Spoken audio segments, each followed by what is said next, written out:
Good afternoon, everyone. I'm going to call the meeting to order this afternoon. We're resuming meeting number 116 of the House of Commons Standing Committee on Heritage, Canadian Heritage, which was suspended on Thursday, April the 18th.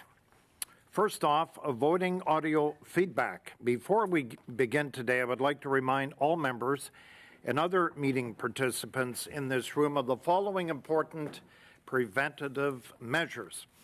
To prevent disruptive and potentially harmful audio feedback incidents that can cause injuries, all in-person participants are reminded to keep their earpieces away from the microphones at all times. As indicated in the communique from the Speaker to all members on Monday morning of April 29th, the following measures have been taken to help prevent audio feedback incidents. Number one, all earpieces have been replaced now by a model which greatly reduces the probability of audio feedback, so the new earpieces in front of you are black in color, whereas the former earpieces were gray. Please use only the black approved earpiece. By default, all unused earpieces will be unplugged at the start of the meeting. When you are not using your earpiece, please place it face down on the middle of the sticker, in this case to the right of me, for this purpose that you will find on the table as indicated. Please consult these cards on the table for guidelines to prevent audio feedback incidents. The room layout, as you've noticed, is quite a bit different. Increased distance between the microphones to reduce the chance of feedback, okay?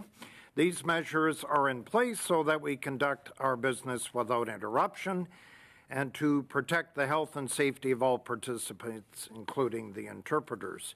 Again, thank you for your cooperation on this. So, hybrid format. Today's meeting is taking place in the hybrid format. And I'd like to make a few comments for the benefit of members here today. As always, please wait until I recognize you before speaking today. Now, we're resuming the debate on the motion of Mr. Noor Mohammed, starting with the amendment moved by Mr. Shampoo.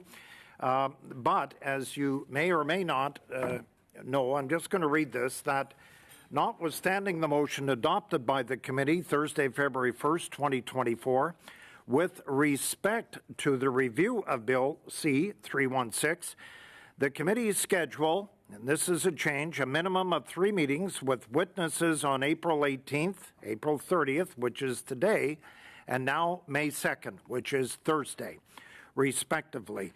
That the deadline for amendments be no earlier than April 30th, which is today, 2024, and the committee begin clause by clause no earlier than May 7th of 2024.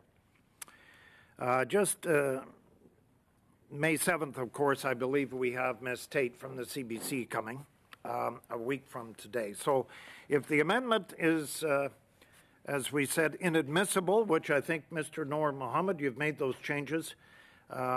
Any discussion on this? We're going to move on. I was going to actually put a motion forward out of order because of the dates that you first proposed, and that was, especially April 18th and so on. But the changes, I think, are required. We have the 3 meetings, and the third and final meeting would be this Thursday. Do we all agree with these changes then, going forward? Yeah, Ms. Thomas. Sorry, just for clarification, then you are basically ruling this entire thing out of order. Is that correct? I came in here today. Okay. Nobody knew this, but in my interpretation of this, yes, I was ruling it out of order because of the dates. And then we would proceed from there. We've got a number of witnesses today standing by that would come forward. And, I was going to have the clerk, along with the analysts, we were going to shut it down for a minute or two, do the audio checks, and do the 5 presentations in front of us. So, yes, I was going to rule it out of order. All right? So, we're all in agreement with that? So we'll move. If you don't mind, I'd like to suspend then for maximum 2 minutes. We have 5 people online, and we need to hear what they have to say on C316. So we've done some sound checks, but I think we just want to make sure that our guests are with us right now. So, yeah, point of order? Now that we have got some clarity on this, and Yes. you know, as I mentioned, this is why I was going to withdraw Yep. the motion anyways. Can we just get clarity in terms of scheduling so that we know exactly what is happening in respect of the remainder of 316, so that we can then move forward? Before we get to this, just know where we are in terms of the next meetings, what the timing looks like, et cetera. Maybe the clerk can just help us out with that. Okay, I mean, I read earlier today that we're going to do the second of 3 meetings, and then Thursday would be the third of 3 meetings that you've agreed to that. 4 meetings according to the motion. Yeah, That was there's 4 meetings. unanimously agreed to. Yeah. Okay, Which is why that original amendment was in place to bring it to 3. okay.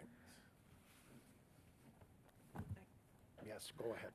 If we follow the original motion from February, where we had 4 meetings with witnesses and 1 for clause by clause, we would have May 2nd, another meeting with witnesses on C316.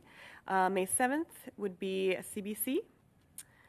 May 9th would be witnesses for Bill C316. And then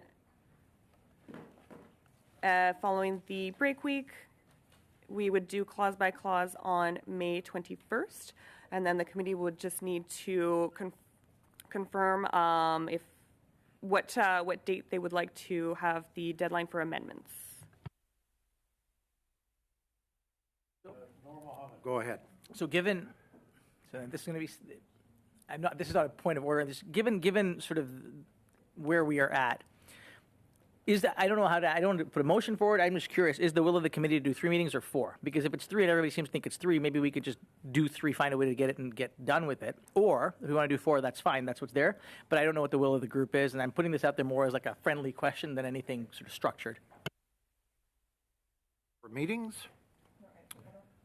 Well, it was 4 to begin with. Mr. Shampoo. Monsieur le Président, moi je suis tout à fait. Mr. Chair, I believe we should respect our plan. 4 meetings. There are witnesses that we want to hear from, and there are even more witnesses that we'd like to hear from on that topic. So I think even more meetings should take place. So I'd go with 4. Ms. Thomas. Right. Without your earpiece, Mr. Shampoo recommended 4 meetings for sure, maybe more. I understand. Thank you. Yeah, Chair, I think it's really clear. There's a unanimous consent motion that has already been moved to say that we're doing 4 meetings. We have witnesses here waiting to testify. Unless a formal motion wants to be moved, I think discussion is done. I agree. Okay, we're fine. So we'll do the 4 meetings. Sorry, Ms. Ashton, I didn't see your hand up, but go ahead.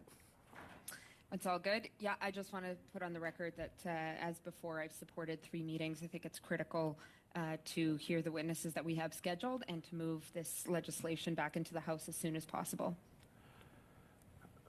So you really haven't added 3 or 4 meetings, but I'm going to say 4, like we did. So this will be the 2nd of 4. Thursday will be the 3rd of 4. And then when we come back on the 9th of May, will be the 4th of 4 to deal with 316.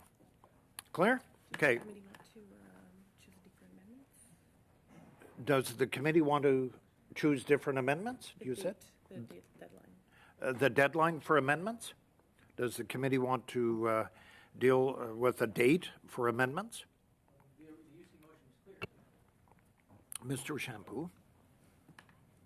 Est-ce que c'est Mr. Chair, in the motion, does it say that we adopted the deadline for amendments? Because the schedule changed a lot over the last few weeks, so I think if the last meeting with witnesses is May 9th, I wonder if my colleagues here would be comfortable with May 10th as a deadline. I know that's only 24 hours after our last witnesses, but I think we will have had time to prepare amendments by then. I would move we choose May 10th so that our clerk and the legislative teams can work on this.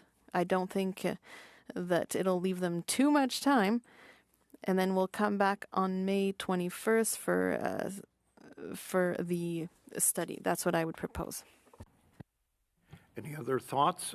The week of May 13th is constituency week, and that's why Mr. Shampoo has suggested we come back on the Tuesday, May 21st. Any other conversation around this? Mr. Le Noor 10 Mohammed? Le 10 mai. The Date limite, 10, le I just 10. want to be clear. I thought Mr. Shampoo said the 10th, which we're fine with. The 20-something is too far away. The 10th we're fine with. The Friday, the 10th of May, for all amendments? Yep. Okay, it's fine? Great. Good. Okay, you're fine? Okay, I'm going to suspend now for 2 minutes as we get our guests, all 5 of them arranged here, and do our final mic checks, and we'll be back in 2 minutes. How's that?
22nd, 2023.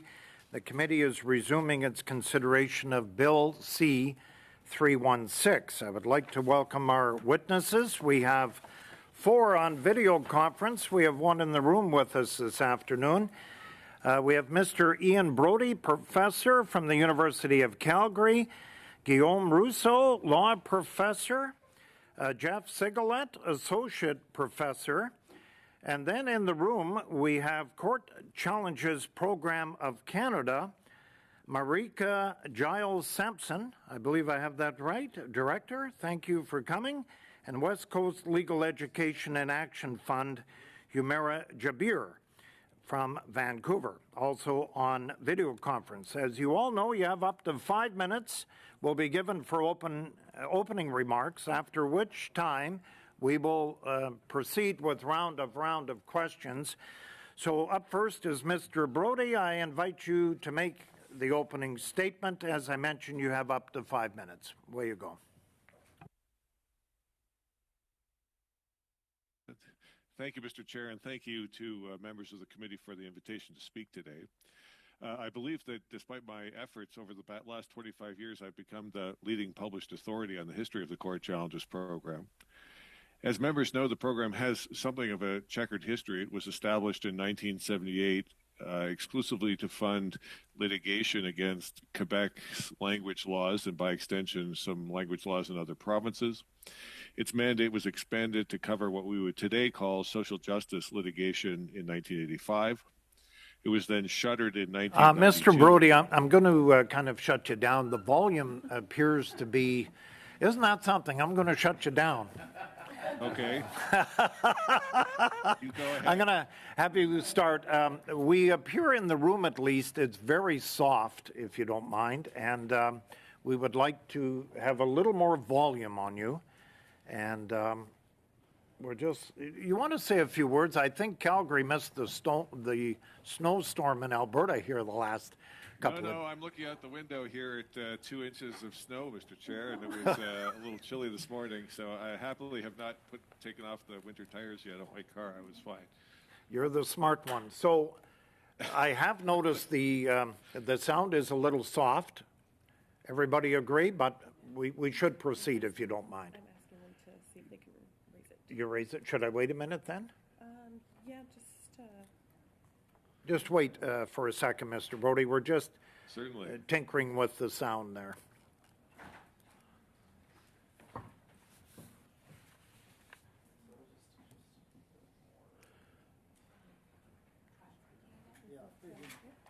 Try speaking again, if you don't mind, Mr. Brody. Let me try that again, Mr. Chair. Thank you for the invitation to come today. Yeah, that's better. That's better. Is that better? Yep, it is. Good. So we're going to start you from 5 minutes. The floor is yours, Mr. Brody, University professor from Calgary. Go ahead. Thank you. As members of the committee will know by now, the Court Challenges Program has a checkered history. It was first established in 1978 with the intention of funding litigation against Quebec's language laws, in particular Bill 101, and by extension, language laws in other provinces. Its mandate was expanded to cover what we would today call social justice litigation in 1985. It was then shuttered in 1992 as part of budget decisions that year and recreated a few years later. The federal government announced it would be canceled again in 2006, although in fact the program never did close, and it has carried on since then under a variety of sponsorships in different organizational forms. From 1985 until about 2000, when public interest litigation was in its infancy in Canada, the Court Challenges Program certainly helped to boost that form of political organization in this country. But today, the Court Challenges Program probably finances a relatively small slice of Canada's public interest litigation. Most court cases about human rights, and certainly all the cases that try to limit government action, is financed by private means or by means of provincial legal aid programs without the help of the Court Challenges Program. In the written submission, I recommended 3 amendments to the bill. One that would stop a federally funded Court Challenges Program from financing court cases against provincial actions. This has been an issue since the program was created in 1978. If the federal government decides it should challenge provincial legislation or provincial programs, it can do that directly and transparently by means of litigation or other techniques. A second amendment would prevent the program from funding cases where two or more sections of the Charter of Rights are in conflict with each other. There is no reason in my submission for the federal government to finance litigation that could, for example, limit freedom of expression or freedom of religion in the name of pursuing equality rights, or vice versa. And thirdly, to head off the cycle of creation and cancellation, I recommend expanding the program's board to include nominees from all of the parties represented in the House of Commons. I think that would ensure the program would be only funding cases that are genuinely beyond partisan disagreement. On reflection since submission, I would urge a fourth consideration, although it's not in the written submission. The public annual report of the program that is envisioned by Section 5.11 in the bill before you should include a list of all the cases that are funded and the amount of funding devoted to each of those cases. The program used to allow the public to know what cases it funded and what cases it did not. But the Court Challenges program now serves as a way of turning our tax dollars into untraceable dark money, and that should come to an end. The program should be reporting its funding decisions to the public in real time, but if that's not feasible, it should report those decisions in its annual report. Mr. Chair, that's all I have to say. Okay. You left time about a minute 45, but that's good. We'll move on to Mr. Guillaume Rousseau, law professor. You have 5 minutes, sir. Bonjour, merci. Hello, and thank you for inviting me to come and speak to you about some of my research work in language law and my analysis of Bill C-316. As I often say, there are two main models in language law: personality and territoriality. So I'll talk about that before moving on to the actual bill. When it comes to personality, it allows individuals in terms of official use the free choice between two or more languages, and the concept of territoriality is where the language of the territory is binding. The scientific literature shows that to foster the flourishing of a minority language, only territoriality works. One model is the Canadian Code, where we moved from 22.9% to a lower percentage. If you look at Switzerland, Francophones moved from 18.4% to 22.9% between 1970 and 2017. So what happened is that when there was a decline of French in Quebec in the 1960s and 70s, the Quebec Language Charter was adopted, and there was progress made when it comes to French in the 1970s and 1980s. But various legal decisions, limited the scope of the language bill. Why were there so many legal decisions against the French language? Well, in fact, the Courts Challenges program actually was used to fund some of these court cases that led to legal decisions that limited the scope of the language bill in Quebec. And so it's important that 316 not be used to limit the use of French. If you look at the White Book of 1981, French and English Towards a True Equality, it says that there's a contribution to French in other provinces, but in Quebec, the program shouldn't be used to fund challenges that would limit the use of French. We could even go even further to fix this historic mistake, because it was a historic mistake. We could go even further and say that we should actually provide funding for legal cases that defend Bill 101. These, in sections 2 and following, there are sections that have to do with language rights. And with the new French language charter, the rules are binding. It's possible to seek legal remedies. I always give the example of a consumer that has a right to be served in French, but in Quebec, if you go clothes shopping, there are all sorts of items of clothing with logos or messages that are only written in English, and therefore are the consumer's rights to be served in French being breached? We're not sure. But it could be interesting to try to answer the question through a challenge. So the bill should ensure that certain groups can use the fund to defend language rights that are provided by provincial legislation. It's the same thing with the loi sur la laïcité. The fund should be used to defend the meaning of the law. There are also improvements that could be made in terms of governments. I thought Professor Brody's suggestion on using different political parties that could appoint people to the commission was very interesting.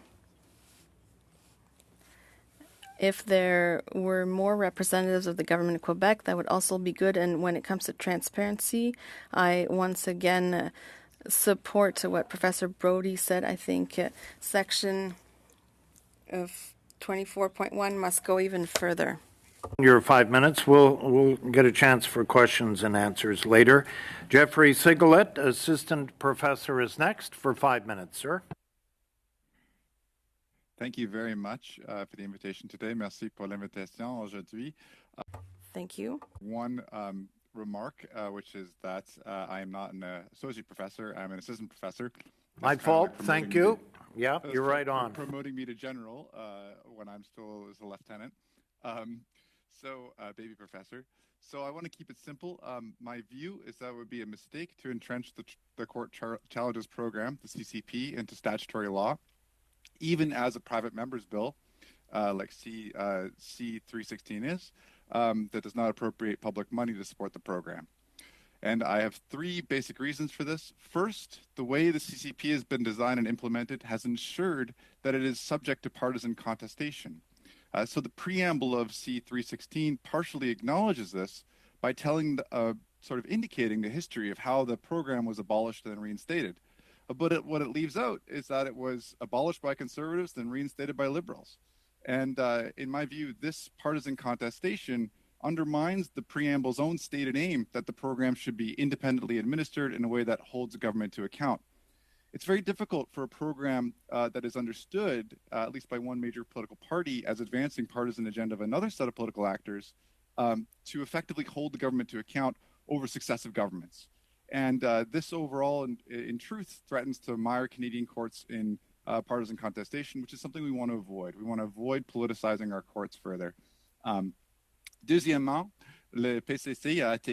Secondly, the Court Challenges Program was created to challenge provincial laws. And in fact, in the courts, the judges are appointed by the federal government, and they have to invalidate provincial legislation. This is a threat to federalism and specifically to the government of Quebec. The program funded at least one intervener in the Hack case, which is a challenge to C21 in Quebec.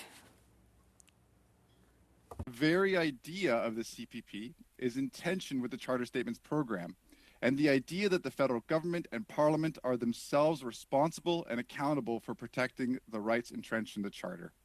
The CCP partly outsources responsibility for ensuring that legislation complies with rights to unelected special interest groups. If there is a human rights or language rights issue with Parliament's bills, then it is Parliament's responsibility to fix these issues before they become law. And indeed, in my view, that's what the Charter Statements Program stands for declarations about the consistency of bills that should be debated and taken responsibility for in Parliament. All of these three reasons for objecting to the CCP and Bill 316 are compounded by what both the speakers before me have mentioned already, the lack of transparency surrounding the CCP. The CCP claims solicitor-client privilege and does not reveal the names of interveners and litigants that it supports. And this lack of transparency is a big problem for those who want to defend the program and would like to see it entrenched in statutory law. If the supporters of the CCP wish to argue that C316 should enjoy partisan support from across the different parties, then the first thing they should do is waive solicitor-client privilege and publish a comprehensive list of interventions that they fund. Since 2000, they only advertise a select set of interventions without identifying the interveners in their annual reports, although you can figure out some of the interveners by just looking up the case and who's an intervener in them. The list that they actually publish is very select. And this whole approach to the transparency is, first of all, contestable as a conception of solicitor-client privilege. And second, it's all waivable. The CCP can waive this privilege. And indeed, there seem to be good reasons for doing so. In truth, the 2016 Standing Committee on Justice and Human Rights issued a report on the access of justice recommending that the CCP waive this privilege and publish all cases filed with support from the program in annual reports. That's recommendation 7 from that report. And I'll note that committee report is, in the words of the sponsor of this bill, one of the sets of recommendations that motivated the introduction of this bill. So if we're going to take this bill seriously and the reasons for it seriously, we might want to take the other recommendations serious in that report. And in my view, whatever we make of the political future of the CCP or the future of this bill, informed debate about its merits cannot really take place without transparency about the kinds of cases it funds. And with that, I'll just conclude my remarks and wait for the questions. Thank you very much. Thank you for the 5 minutes, Mr. Sigalet, Assistant Professor. Now we go to Court Challenges Program of Canada. In the room is Marika Giles-Sampson, Director. You have 5 minutes. Go ahead. Press the button? Yes. Oh, good. Sorry. Thank you, Mr. Chair, and I thank the committee for this invitation. I wish to first gratefully acknowledge that most of the work of the Court Challenges program, like this committee, takes place on the unceded traditional territory of the Algonquin Anishinaabe people. As the program operates bilingually, I'll be delivering these remarks in both official languages. By way of introduction, I've been director of the Court Challenges program since 2020. Le programme de contestation judiciaire Act. The Court Challenges program has the goal of funding test cases of national significance involving constitutional and quasi-constitutional rights in the areas of official language rights and human rights. In doing so, the program has 2 objectives. First, to increase Canadians' access to the courts to assert their rights guaranteed by the Constitution Act, the Canadian Charter, and the Official Languages Act. This objective responds to the fact that the financial costs associated with pursuing constitutional cases often constitute an insurmountable obstacle to access to justice. At the same time, the program aims to advance our collective knowledge of the scope and meaning of the rights covered by the CCP. Of national significance, we aim to provide courts with the opportunity to advance the state of the law and contribute to our public understanding of the meaning of charter rights in Canada. Given that most of the cases funded by the CCP seek to challenge laws, policies, or practices of the federal government, it is operated at arm's length. As you know, it is currently being administered by the University of Ottawa, funded through a contribution agreement with the Minister of Canadian Heritage.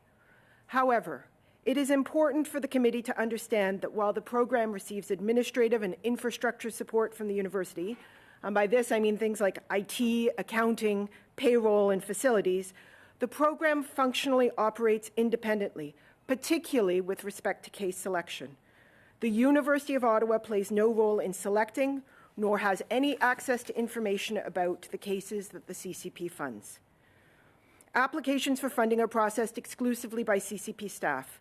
The decisions about which cases are funded are made exclusively by two independent expert panels, the Official Language Rights Expert Panel and the Human Rights Expert Panel, who are appointed through a process that was previously described by Mr. Dendoven in his testimony. Les comités d'experts prennent leurs décisions conformément à Expert committees make their decisions in accordance with their terms of reference. They ensure compliance with the program's eligibility criteria and objectives. The terms of reference, eligibility criteria, and objectives are published on our website. To help experts do their job effectively, the program's legal staff processes applications for completeness and prepares initial analyses that highlight any eligibility issues and describe where the proposed case fits in current case law. touches on the funding applications that we receive, the deliberative work of the expert panels, and the ongoing management of funded cases is considered highly confidential. This is to uphold the established rights of any prospective or current litigant to litigation privilege. Briefly put, litigation privilege applies to any communications created for the dominant purpose of litigation when litigation is contemplated, anticipated, or ongoing. This kind of privilege is intended to safeguard litigants' privacy rights so the parties can go about mounting and pursuing their case free of interference. It's not the only form of legal privilege that applies to the work of the CCP, but it is the one that encompasses virtually all of the information that we hold about the applicants, about the applications that we receive and the cases that we fund. It is because of litigation privilege that the reporting requirements of the program are structured in the way that they currently are. The program does not report on the identity of funding beneficiaries until such time as the case in question is completed with all remedies exhausted. Thus, our reporting requirements are drafted in a way that ensures transparency while respecting the rights guaranteed by litigation privilege of those who interact with the program. And I would just add briefly, they are their rights to privilege, not the CCP's, and it is not for the CCP to waive them. This program, however, does report on its activities. In December every year, the program publishes an annual report on our website in which we report on how many applications were received and funded, provide anonymized summaries of some funded cases, and provide information about the financial performance of the program. In addition to the information contained in the annual report, the program provides financial and operational updates to the Department of Canadian Heritage several times a year, and once a year provides an updated, albeit anonymized, list of all files handled by the program. C'est avec plaisir que je répondrai à vos... I'd be happy to answer your questions in the official language of your choice. Thank you, Marika. And then our final guest here for 5 minutes, video conference from Vancouver, Humera Jabir, who is the staff lawyer with West Coast Legal Education and Action Fund. So go ahead, Humera, if you don't mind. Thank you very much for having West Coast Leaf here today. My name is Humera, and I use she, her pronouns, and I'm also a staff lawyer working on the homelands of the Musqueam, Squamish, and Tsleil-Waututh nations. West Coast Leaf supports Bill 316, which would provide the Court Challenges Program with a legislative home. We also seek 2 amendments to further strengthen access to the guarantees enshrined in constitutional law and official languages legislation. Our position on this bill arises from our decades-long experience advancing justice and equality for women and people who experience gender-based discrimination. We were formed in 1985 to ensure that charter rights, particularly Section 15 equality rights, would receive robust protection, and we've appeared before courts and tribunals in many cases to advocate for equality rights and protection from discrimination. In our current justice system, all litigation is costly, and constitutional litigation is even more so.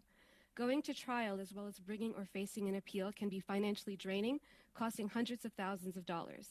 Developing and litigating test cases that seek to move constitutional law forward, especially on systemic issues, may involve several years of litigation at likely 3 levels of court and support from dozens of lawyers, staff, and expert witnesses. The program as currently structured caps funding at $200,000 for trials, $50,000 for appeals, and $20,000 for test case development.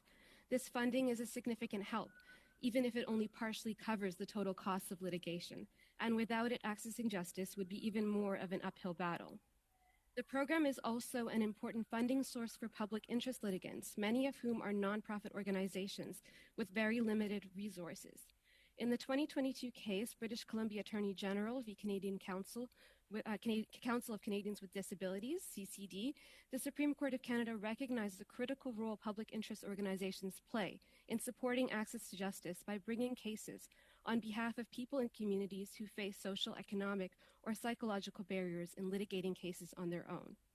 The program also funds interveners who join cases as third parties to share unique perspectives with the courts. For decades, interveners have made notable contributions to the development of constitutional law by ensuring that the perspectives of those whose rights and interests are impacted by a case are considered by courts, and that legal decisions are informed by broader implications. West Coast Leaf has also received funding from the program to partially support litigation costs of interventions. While we support Bill 316 in principle, we also recommend 2 amendments to bolster access to justice in constitutional and language rights cases. First, Section 2 of the bill should be amended to include language indicating that the program will support claims arising from federal, provincial, and territorial jurisdiction. Presently, funding is only available for cases connected to federal jurisdiction. However, provincial and territorial laws directly affect the largest number of Canadians, and areas of law falling within provincial jurisdiction, such as family law or access to social services, often disproportionately impact women, people of marginalized genders, and people facing other intersecting barriers. The program must also include cases engaging provincial or territorial jurisdiction if it is to achieve its goal of supporting cases of national significance, which is the language used in the bill. Andrews v. Law Society of BC, the first ruling from the Supreme Court of Canada on Section 15 equality rights, was a case concerning provincial law. Similarly, the CCD case mentioned earlier in my remarks was also provincial in scope, but required the Supreme Court of Canada to decide legal questions concerning public interest standing. These cases significantly impact constitutional jurisprudence, but they may not have met the program's criteria for national significance, as they did not squarely engage federal jurisdiction. Second, the bill should be amended to clarify the term independently administered and to specify how independence from government will be secured. Litigation is an adversarial process, and cases brought against the government will necessarily run counter to government's interests. The bill must prevent against the possibility of interference in funding decisions by pulling or limiting funding. We understand many committee members have expressed a wish for greater transparency and accountability, and we agree that the process of funding applications must be transparent and accountable. However, we caution that this must not come at the expense of independence and must balance concerns around preserving litigation privilege. To conclude, by adopting Bill 316, this committee would be signaling respect for constitutional rights and the rule of law. The Supreme Court of Canada has stated that if people cannot challenge government actions in court, individuals cannot hold the state to account, and the government will be or be seen to be above the law, and that there cannot be rule of law without access to justice. By enshrining the program in legislation, this committee would be supporting meaningful and consistent access to courts to check and balance government and to advance fundamental rights. Thank you. Right on 5 minutes. Thank you, Humira. So we will go to the first round of questioning, 6 minutes. We'll start with the Conservative Party. Ms. Thomas. Thank you. Thank you to each of you for being with us, both in person and then, of course, online. Very much appreciated. My first question here goes to Mr. Brody, and that is this. Clause 2 of the bill doesn't define the definition of national significance. Are you able to shed light on that today?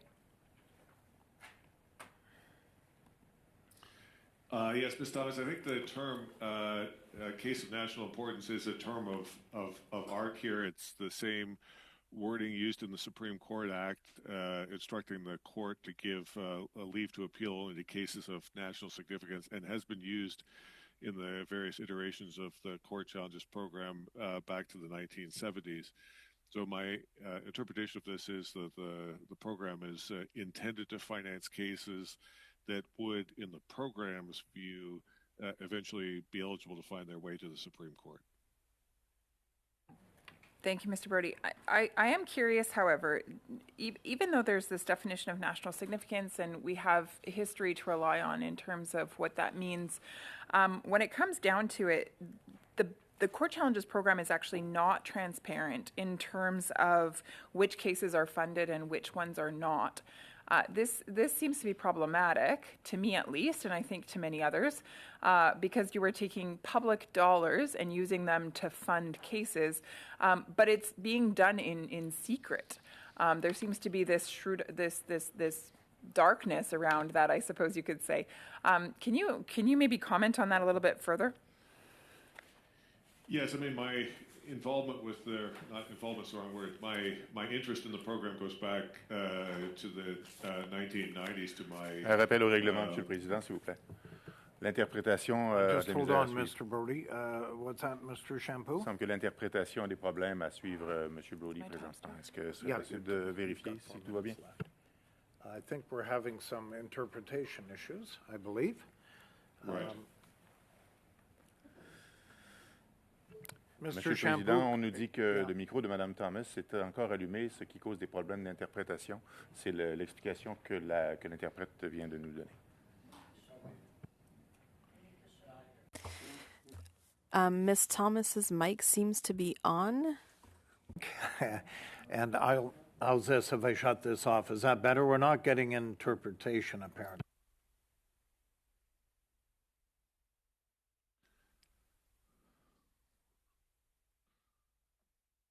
Mr. Brody, could you say a few words, talk about how nice it is to see snow in Calgary?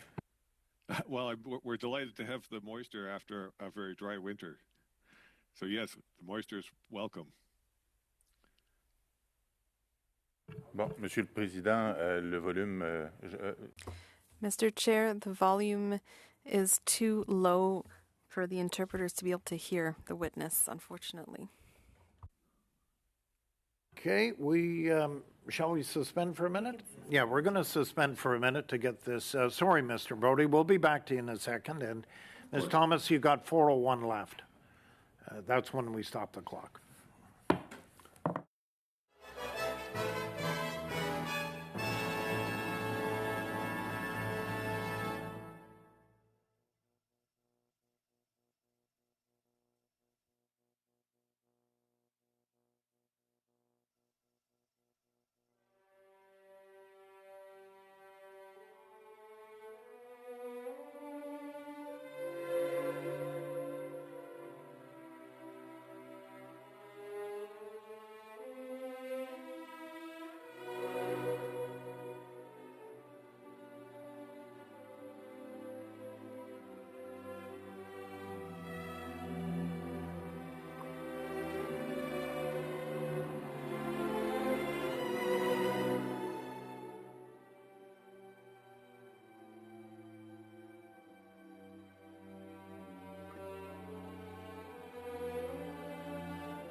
If you ask a question, we're going to ask you to shut your mic off after the question is asked, and then we can move forward with the answers. It's a trial and error, as you all know, and Mr. Brody, thank you for your reference on hockey as the parade route continues in Toronto, and we'll see if tonight, in fact, they postpone that again. So it's only been since 1967. So, Ms. Thomas, do you want to ask the question again? It's been several minutes, and Mr. Brody has a tremendous capability, but for the rest of us, including me, I forgot your question. Sure. Mr. Brody, in your opening remarks, you commented on the lack of transparency around the selection of cases. Obviously, there are some that are chosen and there are some that are not. There are winners and there are losers at the end of the day. And so I'm curious about your further comments with regards to the problematic nature of this lack of transparency. Yes, it's very difficult for a number of reasons. I mean, first of all, for those of us who are observers, and I've been an observer going back now almost 30 years, once the program cut off information to the public about who it funded and who it didn't in sort of real time, it became impossible to do proper impact analysis of what the impact of the Court Challenges program was. Was it meeting the objectives set out by the funding document? Was it serving the public interest in a broader sense? I would say this is particularly difficult in cases where one section of the Charter of Rights can come into conflict with another section of the Charter of Rights. The government has, if I understand correctly, legislation pending before Parliament on online harms. That legislation, I don't want to get into the details since it's still being debated, will inevitably end up in court with both freedom of expression claims and equality rights claims. It's very difficult for the groups that are on the freedom of expression side to argue the case if they can think that in the back of their heads there's a possibility the equality rights arguments being advanced in those cases are being funded by the federal government when they are not. And that's the kind of transparency issue here that I think goes beyond those of us who are observers to the actual implementation of the Charter of Rights and the guarantee of constitutionally protected rights and freedoms in the country. Thank you. And what is the fix to this then? How could greater transparency be created? Well, as Professor Sigalet, my colleague, has said, there's nothing to stop the program from simply waiving the privilege that it has claimed in various court cases over the years and to do what every other government funding program does in real time, is to announce once the decision is made or after a couple of days of edit and so forth, to issue press releases and to let us know which cases are being funded and to what extent those cases are being funded, what the dollar value is that's involved.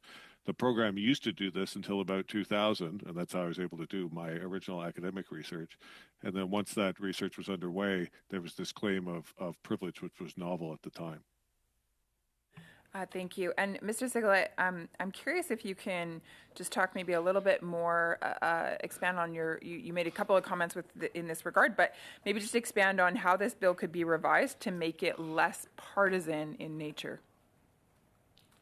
There could be restrictions on or new rules about partisanship, requiring partisan oversight, bipartisan oversight. So you could require a committee like this to review the program and appointments and ensure that there's a better political representation from across the political spectrum. The BC Civil Liberties Union, one of my colleagues here, Andrew Irvin, I'm really lucky to have him a senior colleague in my department here at UBCO. He was the president of the BCCLA for a little while, back before the president, recent president, said burn it all down, and he told me that the BCCLA used to have a rule where you had to have representatives from each political party, partisan members of each political party approve of a case before it went forward. There's ways of experimenting with a model like that. You could either write that into this kind of statute, or you could just require that to be a kind of informal thing in the culture of the organization. And those are two options. Thank you, Mr. Sigalet. Just briefly here, I'd like to move a motion. It's standard, it's already been put on notice, and that is that pursuant to the order of reference from the House dated Thursday, February 29th, 2024, the committee invite the Minister of Heritage to appear for no fewer than 2 hours regarding the main estimates, 2024 to 2025, and that this meeting take place no later than May 31st, 2024. Any discussion? Mr. Noor Mohammed? Has the motion been circulated? Sorry. Oh, I think for The months. same one that's been tabled. Yeah, Okay. yeah, it's the Can same we one just that's been Take a tabled. quick look. March 12th. I'll just give us a moment to take a look. Can Yep. we just Yep. pause for a bit? Yeah, we'll pause then. We'll suspend for a second.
Mr. Noor Mohammed? So on the motion, yeah? Yep. So no issue with having the minister come. I think what we would like to do is to propose an amendment that it be 1 hour for officials, 1 hour for the minister, as has been standard custom. Fine. It's fine. Mr. Corto? And how would it fit into the calendar? What would be the... Oh, that's the million-dollar question. It's got to be before the end of May. What do you think, Clerk?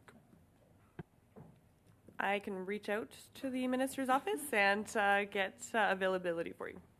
But there are some slots before May, at the end of May, with our current schedule. Currently have 7 meetings, and we can move things around. 3 meetings that haven't been decided on, 23rd, 28th, or 30th. Okay. Okay, yes. I understand, Mr. Chair, that on May 21st, we will be doing the clause by clause on the sports study.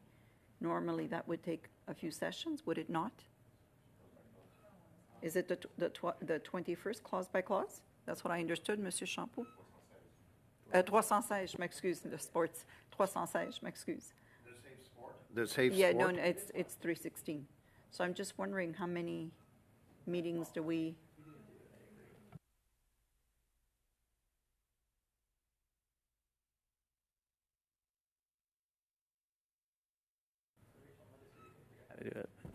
No objection. We should figure out how. No objection to it.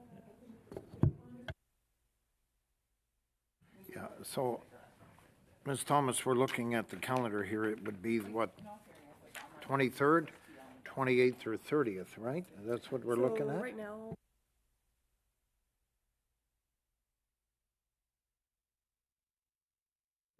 Yeah. We'll leave the clerk, if you don't mind, reaching out to the minister, and we'll give her some options here. We have the 23rd, 28th, and 30th, and see if it fits her schedule. Yeah. report back at all? Well, to be honest with you, it could. We have online harms on the 23rd and 28th right now, tentatively scheduled, and then Safe Sport on the 30th. So my only, like, I have no problem with this, but my only objection would be that I really would like to get that report done. Mr. Shampoo. Je comprends les préoccupations de tout le monde sur. I think that we all want to finish the report. It's been ongoing for far too long. But having the minister here to discuss the budget, the main estimates, is something that has to be done, and it must be done before May 31st. So we can't move that. I understand that we want to do everything, but I think it is a priority compared to the other work that we're doing. So if we're giving options, then maybe we can rework our schedule based on her availability. Good. So we'll have the clerk reach out to the minister, see if we can fit her in, and department officials, 1 hour each. How's that? I'm just looking at the schedule. It could be, May 23rd. It could be the 28th or 30th, but it has to be done before the end of the month. Okay? All right. Just sorry, Yep, Mr. go ahead. Just to confirm, we are Yep. required to have this done by May 3rd. There is, correct? Just want to make Yes. sure. Fine. Okay, so then we've got, so we got to just make sure we can, fine. Okay. Okay. Thank you, Ms. Thomas. Anything else? No? You're done? Good. Mr. Saray, welcome. And you represent the Liberal Party of Canada for 6 minutes of questioning here. Go ahead. Well, it says Liberal Party of Canada. The people of Nickel Belt are very proud. So. Merci, Monsieur le Président. Merci aux témoins pour vos témoignages. Thank you, Mr. Chair. Thank you to all the witnesses. My first question is for Ms. Giles Sampson. We heard from a witness and the Conservative Party the issue of confidentiality, the lack of transparency were raised. I believe Ms. Jabir mentioned some issues related to confidentiality. There are some important issues there, but could you explain to the committee what happens when it comes to the annual report, and also the suggestion that a parliamentary committee should choose the experts to remove any partisanship from the equation? In my opinion, it would be a colossal mistake to have parliamentarians involved. But could you explain those issues to us a little bit, transparency and the other issue? I'd be happy to answer any questions about transparency. Indeed, it is an issue of fairness and balance.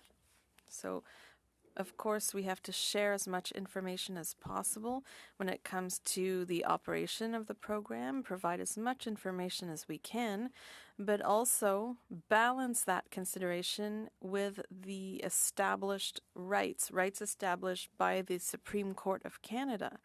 These rights allow beneficiaries to bring their cases along and preserve a certain level of confidentiality so that they can continue to work on their case until the very end. And I don't believe it should be a privilege or a right that applies less to people who are in financial need than to others. The third part of this triangle of transparency is the issue of the program's independence. Preserving the integrity and the independence is extremely important, and that is the reason why the program is administered at arm's length. It's to ensure the independence of the program. Experts can choose which cases to fund only based on the criteria. And I think that it's important to remember that on a committee there's a diversity of points of view, but it would not respond to the issue of expertise or independence. The issue of how we choose the cases, of the national importance or the potential to be a landmark case, knowing how it plays into the jurisprudence, those are all issues of expertise, and that's why I think it's very good that experts should make those final decisions. Thank you. We're part of the, as Chief of Staff for Prime Minister Harper. You know this program. You said you were arm's length earlier, but you're involved in the government here, and you know that this program. I'm a francophone from Northern Ontario, but Ontario.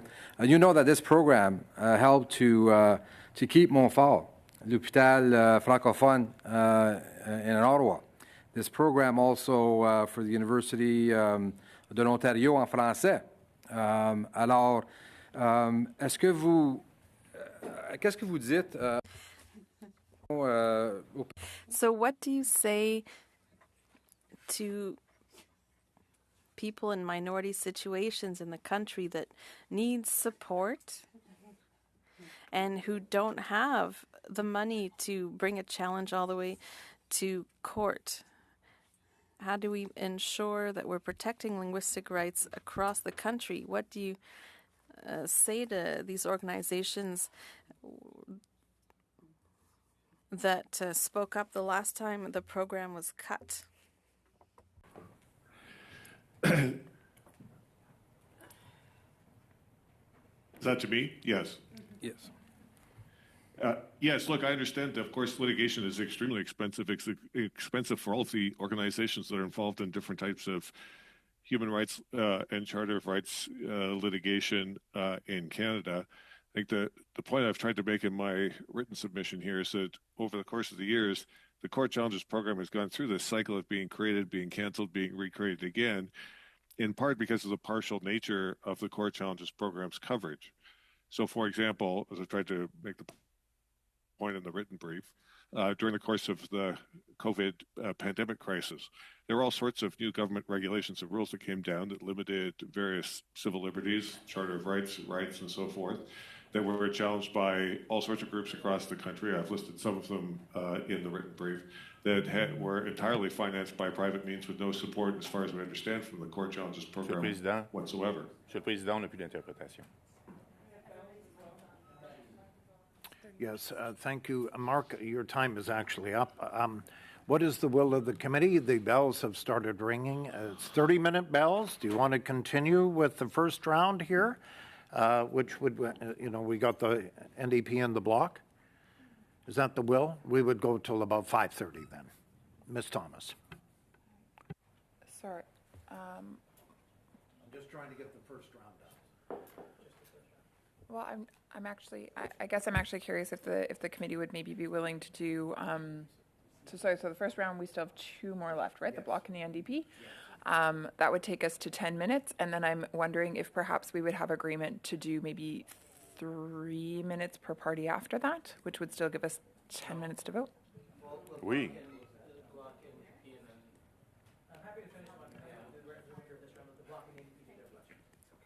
Really? 2 more minutes per party? Wow. Okay, so the will, and I think, is let's finish the first round and see what's going on. So from the block, Mr. Shampoo, for 6 minutes, please. Merci, Monsieur le Président. Thank you, Mr. Chair. I admit that I would have enjoyed a little more time, maybe another round of questions, and I think Ms. Thomas's proposal was very reasonable, and it's an interesting discussion. Mr. Rousseau, Professor Rousseau, I'm very happy that you're here. I know that you're extremely busy, and I thank you for accepting our invitation, just like the other witnesses, of course, who are very busy. I know that you've worked on cases that really touch on issues that are very important for Quebec, including secularism and protecting the French language. You were talking about the link between those issues and this program. Could you talk about these issues and how they relate to the Court Challenges program? Yes, thank you for the question. What we know is that the CCP was used many times. The Charter of the French Language, which is one of the most important language laws to defend French in Canada. So the CCP was created to challenge this type of law. It ended up weakening Bill 101, and the reason why it was weakened was because of the legal decision that was paid for through the CCP. So what might happen now, and what is happening, in fact, is that the secularism law is being challenged. The English Montreal School Board received funding from the CCP to challenge the secularism bill. So this is also raises the question, does the CCP fund serve to provide money to organizations that already have money? It's not just people who are vulnerable, who have very little money, who receive funding. So it might be worth limiting the number of organizations that have access to the CCP to only organizations that are nonprofits, for example. So the CCP funds have been used and are being used to fight against laws that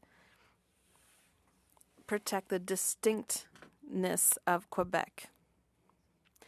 Organizations that are against the distinctness of Quebec that is protected through specific laws are receiving funding from CCP. There is therefore a bias against Quebec. Question.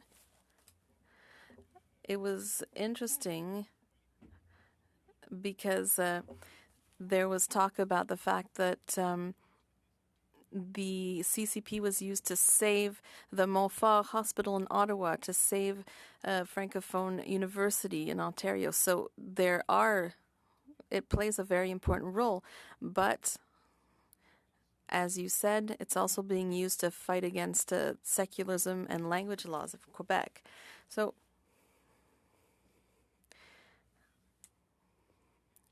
earlier on, somebody said that political parties should have representatives on the selection committee. Do you think that would allow there to be a kind of system in place through this kind of political representation to protect the values of Quebec from the outset? I think having experts from academia isn't a bad idea. There could also be parliamentarians, but there could be a parliamentary process for appointing experts at the National Assembly. Often 2/3 are nominated or appointed by parliamentarians, so a similar process could be used in this case. In my hypothesis, there would also be a specific status, a particular status given to Quebec. The way the appointments could be made would have to take into account the specific nature of Quebec and linguistic rights, Bill 101, all of these legislations that have to do with fundamental rights would have to be taken into account. At the end of the day, you need transparency, because it's all very well and good to talk about national importance, but how is that interpreted by experts? So transparency really is the key. in a few seconds, you talk about transparency. It's very important, and several people have mentioned it. There's not enough transparency in the bill. Do you think that after cases are wrapped up, we should get information details about who was funded? Yes, I think so. The bill talks about an overview of cases, which is far too minimalist, and the argument of solicitor-client privilege is limited because they don't have to take the money, so there could be a certain number of conditions attached to the funding. I'm not trying to say that poor people have fewer rights than richer people, but it is public money. To the NDP, Ms. Ashton for 6 minutes. Thank you. And I want to thank Ms. Jabir for joining us today and sharing her testimony. I want to begin by acknowledging that, recognizing that West Coast Leaf, which is almost 40 years old, came out of the struggle for gender equality in our country. And of course, that we know was very much connected to the fight for Section 28 in the Charter of Rights and Freedoms. I want to ask, as an organization that has been at this fight for a long time and one that deals with many of the court challenges, whether on Section 15 or 23, that the court challenge program funds, I want to go back to the Harper era where the court challenges program was cut. And of course, many of us were involved in the fight back against that decision. But I'm wondering if you could share a bit about, what that meant for the rights of women, people living with disabilities, Indigenous peoples, and others that for a number of years did not have recourse through the court challenges program. To what extent was that cut? Did that cut set us back as a country? Thank you very much.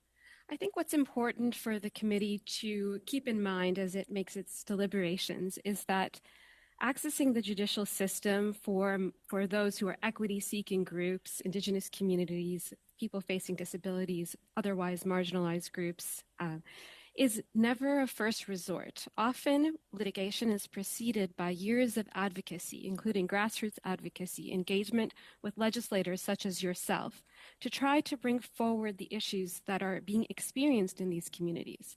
And because of the cost of litigation, it is usually not the first resort for any of these groups or communities. Bringing forward cases takes considerable efforts, fundraising by average Canadians, fundraising and efforts, to try to build up a community around the issues that are important, that need to be addressed. So I'd like the committee to certainly sit with that litigation is often a last resort to try to protect constitutional rights and create change.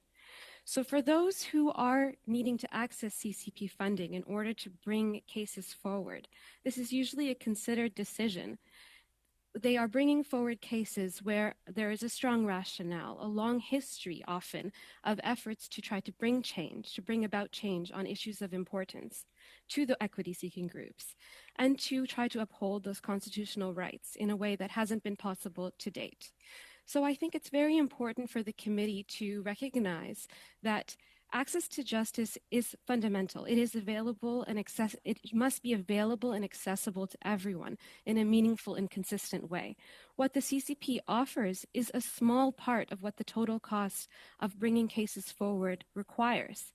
And constitutional litigation is an evolving area in which all the cases that are brought forward have the potential to enrich and to refine the equity, the laws and the rights and entitlements of all groups. So certainly our focus is on how to enrich constitutional law, to recognize that the cases that are brought forward and adjudicated by the courts, these are in cases that have the potential to impact the public interest, not only for one group, but for many. Thank you for sharing those critical points. And I'm wondering, I mean, you did talk a bit about in your testimony about the need to expand the legislation in front of us. Something that we've heard from other witnesses as well. Do you think we should expand the court challenges program so that it covers other parts of the charter? What would you like to share with the committee on this front? Certainly, some of the other parts of the charter which are not currently included are covered via criminal legal aid, and we are able to see development on the charter with respect to those areas of the charter. Our emphasis is on provincial and territorial jurisdiction cases, because, as I've shared in the remarks, cases such as the Andrews decision, cases such as the Canadian Council of the CCD case, these cases may not involve federal laws or policies or practices, but the outcomes of those cases have impacts across the nation for public interest litigants, for the development of constitutional law, for how constitutional law is interpreted and applied, not just for one group, but for everyone. So it is very important that that national significance, the question on the table, consider the evolution of constitutional law, the impacts that it has on many groups and the development of the law. And these are very challenging questions and important questions. One constitutional decision can have an impact on many others with respect to remedies that are available, with respect to how systemic issues are approached. So it is very important that the question of what cases are considered is one that takes into account broader implications, including on how constitutional jurisprudence is going to advance. Thank you very much. Just quickly going back to the point how groups do not take lightly the decision to take the government to court. And I see I just have 1 minute. We know that many court cases also take a very long time. We're thinking of the First Nations child welfare case that took 9 years. And we know how costly this can be. How important, and this is in juxtaposition to private groups that have significant amounts of money, often acting on behalf of corporations, whether it's in the oil industry or mining industry, et cetera. How important is it to recognize what marginalized groups are up against, and of course, ultimately, what defending the rights means for all of us? It's essential. And I would add to that not only the financial consequences of trying to bring these cases forward, but litigation over years has an emotional consequence, a psychological consequence. It is extremely a high burden on groups, especially those who face discrimination in our society, who are otherwise marginalized, to bring these cases forward. And if we look at the CCP program, it has funding for trials, it has funding for motions and to bring appeals, as well as appeals. But Please in wrap any it. of these, Please wrap it up. These cases, which take decades, also require many interim steps, all of which need to be negotiated and dealt with in the courts. They are lengthy cases in litigation. Thank you, Ms. Jabir. Thank you very much to our guests today. We need unanimous consent to continue. Mr. Chair. No, I Mr. point of Chair. order, actually. Yeah, point of Chair, I had order, my hand up. Ms. Thomas? Yeah. Sure. No, actually, so according to the Daily Resource Capacity Report, and I'll quote it here, it says, if CHPC is delayed or suspended for any reason, it may continue beyond 6 o'clock until it reaches 2 hours of meeting time or 6:30, whichever is earlier. And so I would ask that the chair would suspend the meeting and make every effort to find the necessary resources. Well, the resources are there, according to the clerk, to go till 6:30. So we could do that. I mean, Mr. that's Chair. the 2 hours, yes? I had my hand up. I just Yeah, wanted to I'm say, we all know that there's an important vote to get to. Yeah. And I'm going to move to adjourn this meeting. Sure, I can. Yeah, Mr. Cotto? I thought you needed unanimous consent to go forward. To keep going now before the vote. And I Right. guess we don't have that, but we do have resources here till 6:30, meaning we could come back at 6. If you don't have unanimous consent, that's it. It's done, right? It's a done deal? Move to 6:30? No, so that's not unanimous consent. No. It's majority. So unanimous consent is to continue sitting while the bells are ringing. Okay, so, yeah, and we don't have that. We don't have that.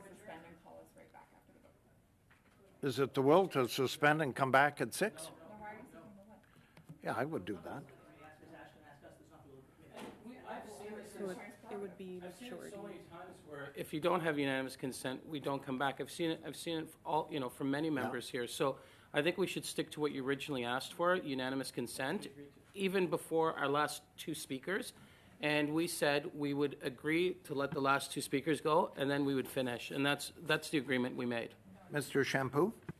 Précision là-dessus, la discussion avant. The discussion before was to continue during the votes. We never talked about continuing after the vote. I think this is an important issue, and I still have questions to ask. So I would propose that we go vote and then come back to the meeting.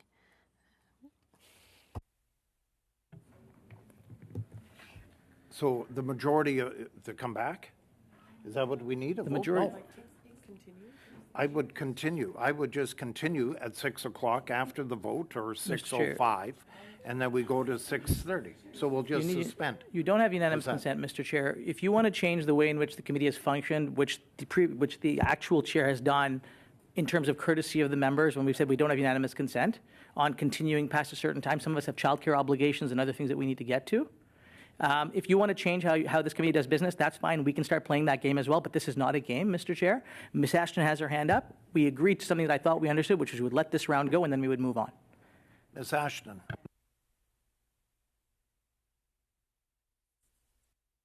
Yeah, I was just going to say I also thought unanimous consent didn't exist for carrying on, but I will also say, I mean, this whole meeting has been pretty disjointed with various technical issues, et cetera. So I'm not sure what we'll get by carrying on after, given what we saw for the last hour and a half. So I also support adjourning at this time. Mr. Chair.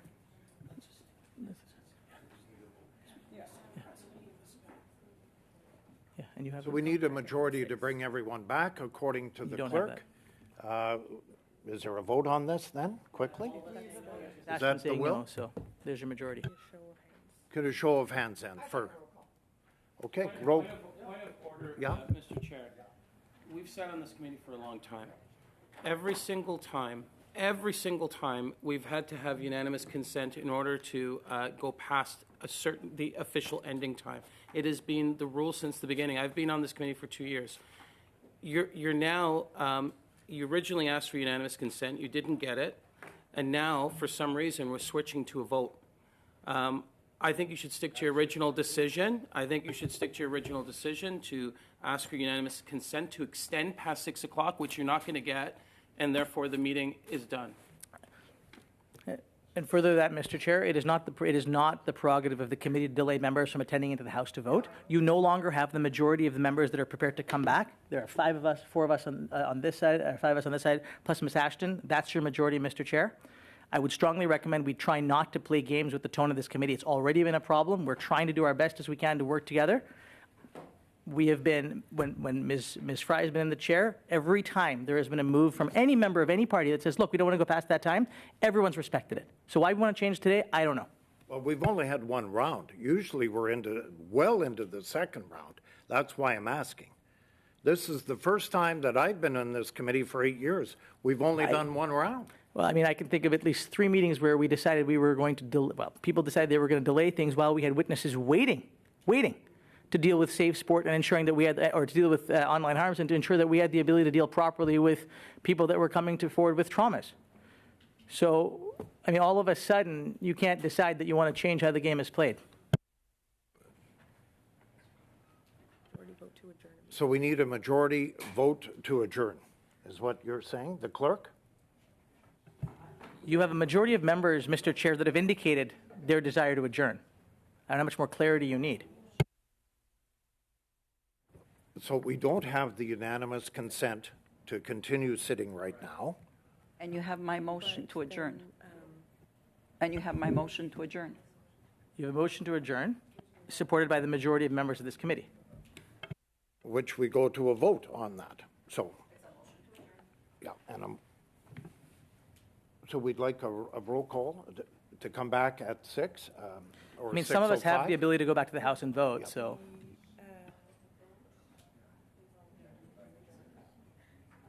The motion is to adjourn the meeting So a roll call has been asked. So the vote on the motion to adjourn the meeting, Mr. Noor Mohammed, Yes. Mr. Coteau. Ms. Gainey. Ms. Latanzio. Yes. Monsieur Seri. Oui. Mr. Waugh. No, sorry. Ms. Thomas. No. Monsieur Gourde. Ms. Stubbs. Nay. Monsieur Champoux. Non. Ms. Ashton. Yes.